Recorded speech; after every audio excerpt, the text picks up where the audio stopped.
Hey guys, what's up? Welcome back to my channel. So in today's video, I'm answering all of you guys' apartment questions, adult questions, home decor questions, all of that. I'm answering it in this video in my Q&A, and I just really hope that you guys take away something from this video, take away some tips, and yeah, let's just get right into it.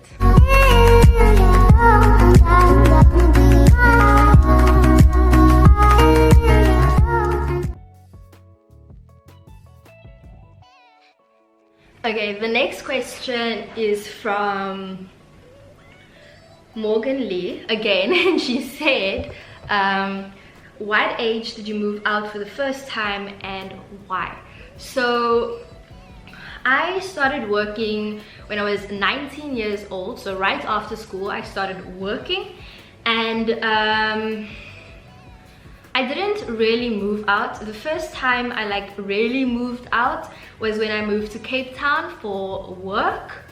So yeah, that was when I moved out, and that was when I was like 20. I came to Cape Town when I was like 20, 21. Yeah, it's a bit hazy. Yeah, and why is because of work. And yeah, it was honestly super difficult, I would say, because I mean my family is in Pretoria and Durban, and I'm moving to Cape Town, and I know no one, and I'm like a new chicken here. And okay, the next question is by Conversations with Hetty, and she says, any great websites you can recommend for decor inspiration? Thank you so much, Hetty, for your question. So my favorite websites for decor inspiration, number one, we all know this, it has got to be Instagram. I mean, that's where you find like inspiration for like anything and everything. I find inspiration for outfits there, makeup there, life, which you shouldn't ever find inspiration on Instagram for life, because I mean it's kind of fake.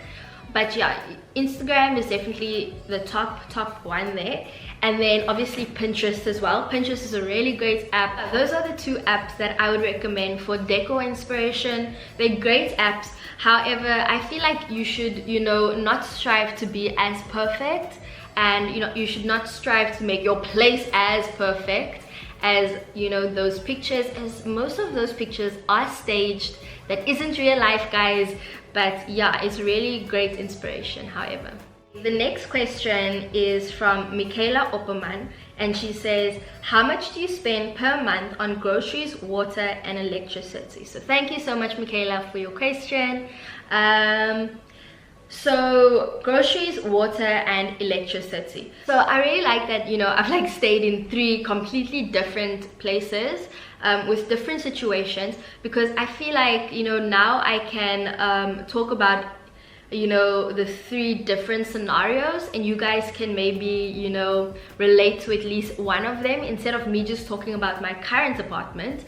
But yeah, so when it comes to groceries, obviously for my first apartment I was living alone and groceries wasn't that much. I would definitely say my groceries were like under 1,000 rand, probably even 700 rand. I mean, I do eat a lot. I go to work, I exercise sometimes, so yeah, I do eat a lot.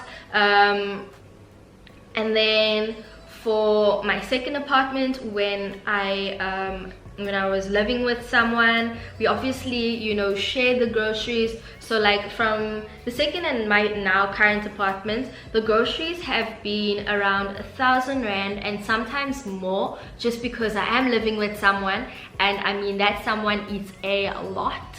I mean, I don't particularly eat that much. I love snacking and all of that, and that's where most of my money goes to. But yeah, guys eat quite a lot, so yeah, the grocery price has definitely gone up. And I mean, come on guys, life has gone up. Life is so expensive, groceries are expensive. So yeah, definitely 1,000 rand something for groceries per month. And then when it comes to water and electricity, so when it comes to renting, some places you don't have to pay for water as it's included in the rent. So like my first apartment and my current one, so we don't have to pay for water. But the second apartment that I stayed in, the water was prepaid, and I think we would pay like 700 Rand because it was a really big apartment. So I think maybe 600 Rand per month on water. And then electricity was a lot more. Electricity for that apartment was definitely, I think maybe 700-800 Rand, I think. I'm not 100% sure. And then for this current apartment, it's a smaller place, and I mean it has much more natural light, so we're not really using that much electricity. So yeah, on payday we just put 500 Rand and it's lasted so far. So yeah, that is basically the prices. And then another question from Morgan Lee, and she asks, what's your favorite food to make? My favorite food to make. My favorite food to eat is sushi, guys. Like, if you don't know that already, check out my Instagram. I eat sushi every single day. It's crazy. I'm obsessed. And I wish I could learn how to make it, because then I could use that for this answer. But my favorite food to make, I love salads. Like, I really love like a good salad with like really crispy spinach, baby spinach, and like a really good cheese and really good cucumber, really good vegetables. And then I also love making sweet potatoes and butternuts. I'm not the biggest meat eater. Like, I feel like I eat like meat at Spur only once a month, a nice good steak, and that keeps me for the whole month. However, yeah, I like sushi, so I guess fish is there, but I don't cook fish myself. That's you. But yeah, I really do like that. Do like a really good salad with just like a side of vegetables, and I love making pastas as well. So that would definitely be my favorite foods to make. Okay, the last question that we have, and I say this for last because it's the longest, but from Editor and Editing, she asked, can you give us some tips and some warnings when buying a new place, a flat or a house, both from a financial point of view and from a property point of view? I want to buy my own place, but I'm so scared I will get scammed or choose a place that has hidden problems like old plumbing or something. Thank you. And thank you, Editor at Editing, for this question, because I actually did want to speak about this, but now that you asked it, now I'm going to speak about it, obviously. So yeah, when it comes to buying, like she said in the question, I can't talk for buying because I've never bought in a place, and I know I'm going to get so many people that's going to ask me, why haven't I bought in a why haven't I bought a place? I mean, renting is so expensive. Trust me, I know renting adds up to a lot of money. But honestly, I just feel like, you know, everyone has a different path. And right now, I am in no way financially ready or stable or emotionally ready to like say, I'm putting down, you know, a payment for a house. I want to live here. I want to, you know, settle down right here, and I'm not gonna move. Like, I am in no way ready for that huge commitment in my life. So for now, I'm just gonna continue renting and wasting my money.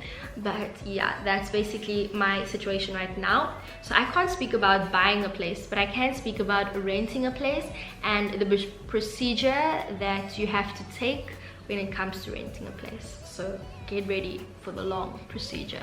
Okay, so number one, when it comes to finding a place to stay, is there are a few factors that you have to take into consideration. So number one has got to be your budget. So how much are you willing to spend on your place? How much do you have to put aside every month from your salary for a place? And honestly, it was a huge shock to me, because when I was staying at home and when I was staying in like student accommodation, it wasn't what I'm paying now. It was much less, and I mean, I didn't feel it. You've got to be prepared for it because it is a lot. So definitely, number one, sort out your budget and have a budget for, you know, the place that you want to stay at. So obviously don't look at those expensive apartments, those ones that you dream of, because if they're not in your budget, it's just gonna make you angry and depressed, and you don't need that. You know, you gotta think straight and think smart about when you're getting a place. So yeah, sort out your budget, number one.